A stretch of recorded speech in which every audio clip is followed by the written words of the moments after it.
Zack Snyder's Army of the Dead was amazing. For the most part. So if you haven't heard of it, Zack Snyder's Army of the Dead is about a team that goes into zombie-infested Las Vegas to get to money that's in a vault below a hotel. And if you haven't seen it, I won't talk spoilers at first. I will make you very aware when I'm talking about spoilers because, you know, I want you to watch the movie and enjoy it without spoilers. I didn't get spoilers either. Normally I can't watch videos without spoilers, because I'm a child. But yeah, I do encourage you to watch the movie if you haven't. I mean, it has boobies, it has explosions, it has zombies, it has really cool zombie deaths. And I know those things aren't really popular right now, but if you do enjoy any of those things, you're gonna enjoy this movie. And the zombies are great. They're not the stupid shambling ones that you're used to. So if faster zombies give you nightmares like they do me, good luck. I'm so sorry. But there's a variety of zombies in this movie, and some of them follow what I think is kind of a silly pattern, but it's still a lot of fun. There is one type of zombie I was really hoping to see, but we didn't get to see in this movie. They talk about it, but then we don't see it. Boo. The violence was honestly pretty moderate for as far as Zack Snyder could have gone. I'm not saying there wasn't tons of violence and just epic zombie kills, but I only winced like 6 to 8 times during the movie, and that's not a lot for me, because I'm a pussy. Dave Bautista's character, I think, was excellent. I know a lot of people don't think he has great acting range, but you have to understand in this movie, he's playing someone that was a mercenary and really good at killing, and he had his own losses.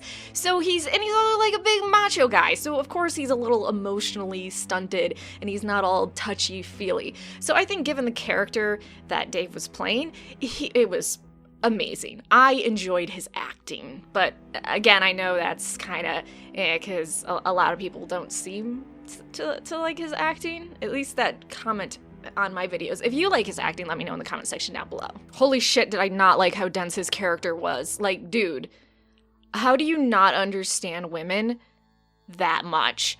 I get we're kind of like evil Cthulhu-like monsters, but seriously. So honestly, I would say if you have 2 and almost half hours to spare, definitely watch this movie. I think Zack Snyder added enough to the zombie genre, which I know is very overdone at this point, and a lot of people are super, super sick of zombies. I get it. But I feel like he added enough to it, and there was enough of a story, and it just wasn't mindless violence that people that like violence and like bloody things and like boobies will enjoy this movie, and then people who actually like plot and character development and emotional stories will also like this movie.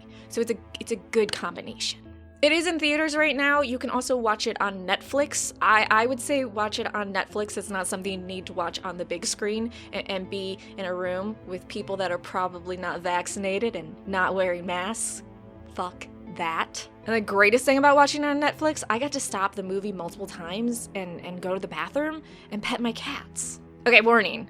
Spoilers. I am talking about spoilers now for this movie, so if you don't want to be spoiled, stop. I know I said spoiled quite a bit, but there are some people you honestly have to like repeat to them because they just, I don't know what's going on with them. Spoilers. Zombie tiger. Zack Snyder, I love you. Undead horse that the alpha rides into battle. Zack Snyder, I love you. Sexy, half-naked zombies running around. My God, Zack Snyder, do I love you. Honestly, I thought the intro was brilliant. We got to see how the outbreak happened, which was pretty tragic. That's what happens when you give blowjobs, kids. 100% you're gonna die in a car crash. Even if you're in a bedroom. Just statistics. You can't disagree with the data. So we got to see how the zombie outbreak happened. We got to see Las Vegas being overrun. We got to see teams going in trying to basically wipe out the zombies. And then when they couldn't do that, they ended up quarantining off, making that big wall around Las Vegas. And they were doing the credits along with it, and I thought that was fantastic. I thought it was a great way to just jump us right into the story. Now, I do have a question about the wall.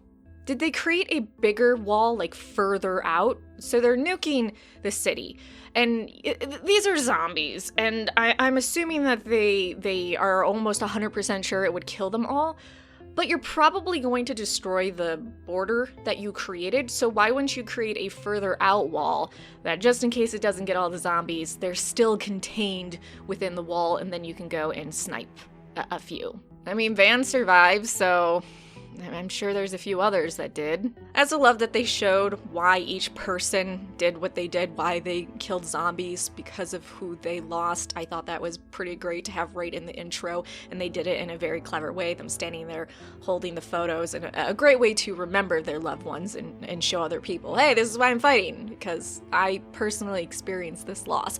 If I had to kill my significant other who turned into a zombie, who was clawing at the door to kill my child, I don't know how I would mentally recover from that, but I'm sure I would kill a lot of zombies.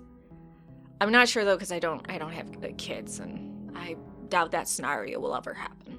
Also, to be honest with you, if there was a zombie outbreak, I would be the first to die. Now, I will say it's too bad that the zombie mom didn't kill the daughter, because fuck Kate.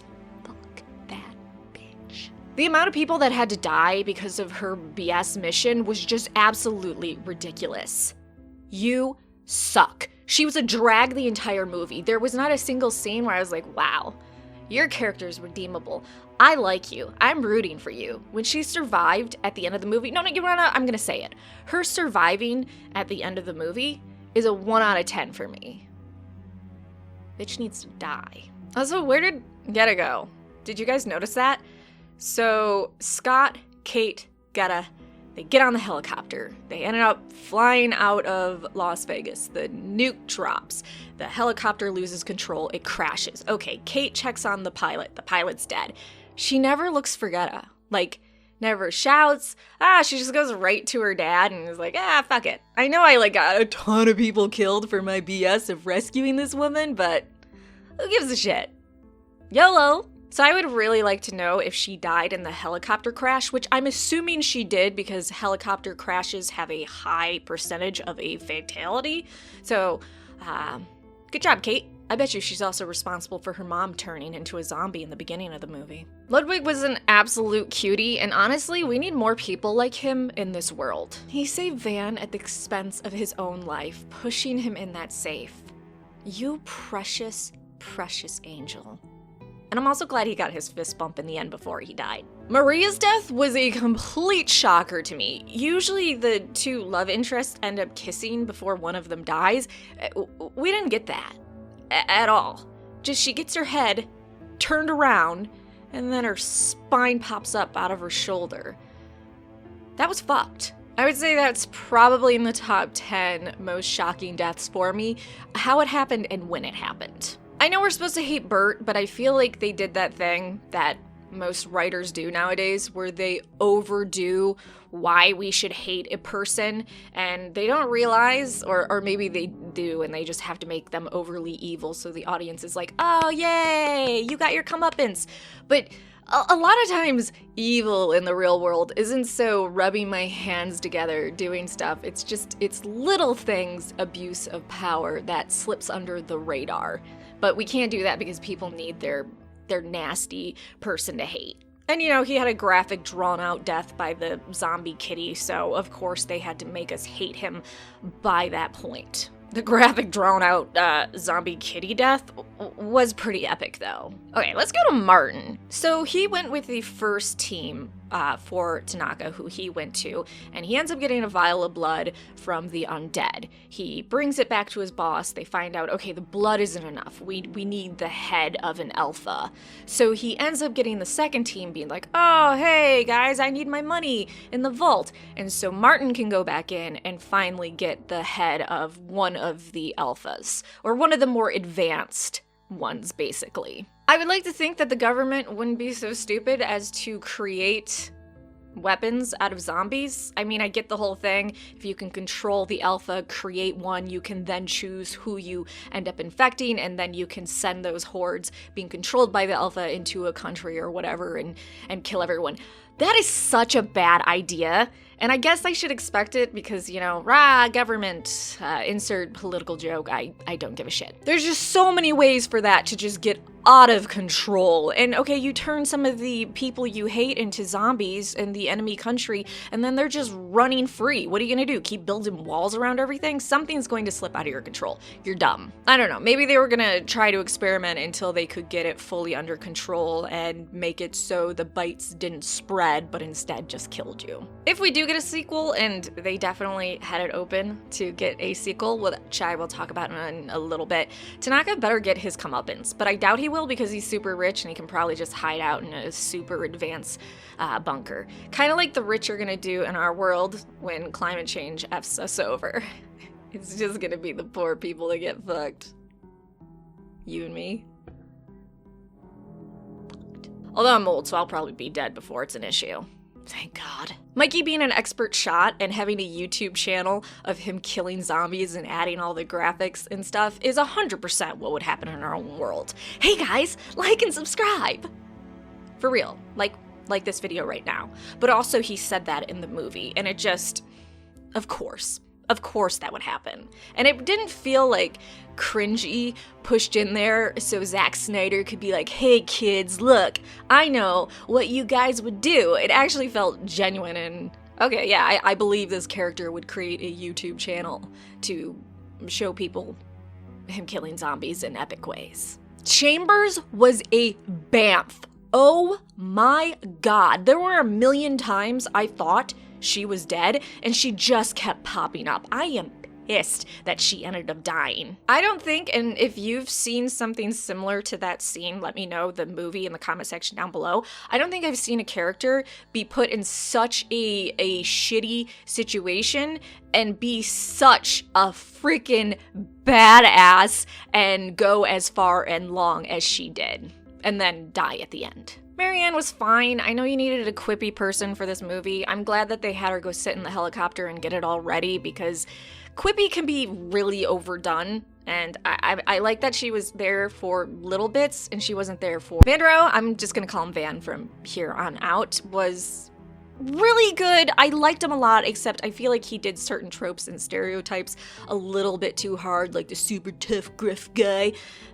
So I didn't necessarily like that. I love that he did bond with Ludwig though. And I absolutely loved his ending. That was gorgeous. Him stepping up into the main level, the street, and Las Vegas is just in ashes, falling down around him, and he has all that money. And I'm happy that he got to have a drink and a nice meal before he got turned. And for sure, please Zack Snyder, make a sequel. He landed in New Mexico. He is going to cause an outbreak to happen there, and I'm hoping it just spreads throughout the United States. Also, what if we were to have Kate die in the sequel? Oh, and Van's outfit at the end of the film, beautiful. I feel like you have to be a really handsome, muscular man, like the actor for Van is, to pull off the whole shawl thing in outfit. I mean, he was looking glam. Like, dude, you get to turn into a zombie looking just so fucking hot.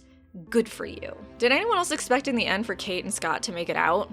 I mean, I guess I should have seen the signs of Scott talking about his future and the food truck and everything, but I don't know, I thought for sure those two would make it out. Honestly, because I think Ģēda is super dead in that helicopter crash, Kate is the only one that made it out of there alive. I mean, Van did too, but he's turning into a zombie, so...